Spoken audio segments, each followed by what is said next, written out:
Black CEO's son removed from VIP seat for white passenger. Entire staff fired minutes later. The seat of truth. On a clear Monday morning, 17-year-old Ethan Miller settled into Seat 2A of the Skyways Airlines first-class cabin. Dressed casually in a hoodie and jeans, headphones snug over his ears, Ethan was fully immersed in his tablet, watching a documentary his father had recommended. A quiet, intelligent young black student with a calm demeanor, Ethan was used to people underestimating him based on appearances.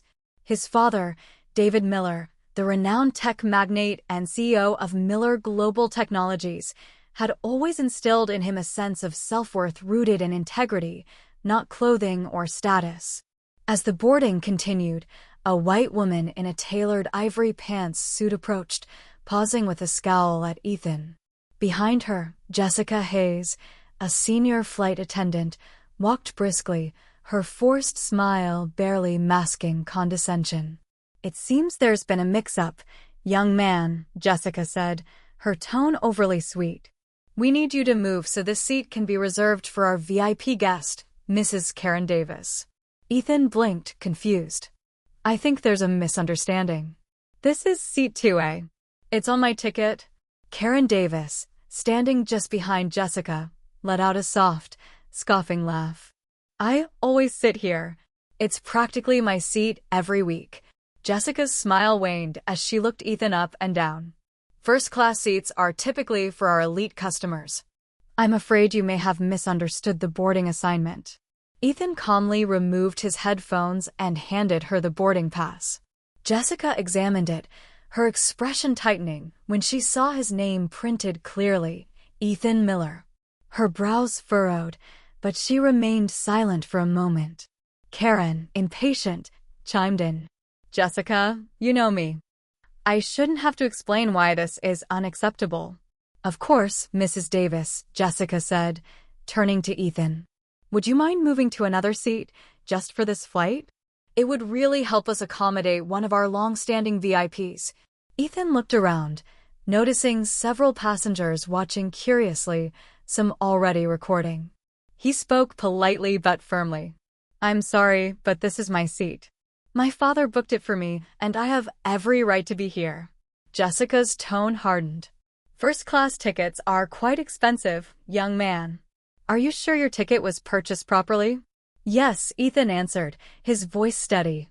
"My father is David Miller." Jessica's eyes twitched slightly at the name.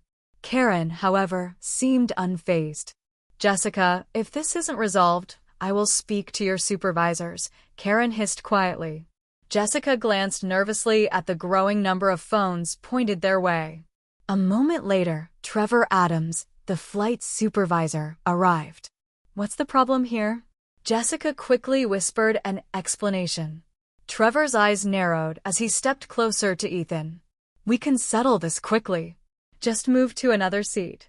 Let's not make this difficult." Ethan stood, not to leave, but to face Trevor directly. "This is my seat. I won't give it up unless you're prepared to remove me unjustly." "If you don't cooperate," Trevor said, his voice low and threatening, "you'll leave us no choice." From the cockpit, Captain Howard Johnson emerged, a stern man known for prioritizing elite customers. After listening to Trevor, he turned to Ethan. "You're delaying the flight. If you don't comply, security will escort you off." Ethan replied, his voice unwavering. "I'm not causing a disturbance. I have a valid ticket and a right to sit here."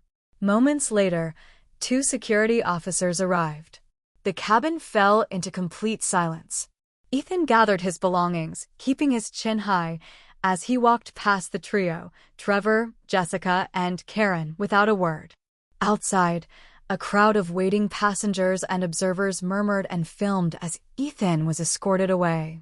Unbeknownst to all, seated several rows behind, had been Ava Carter, a freelance journalist.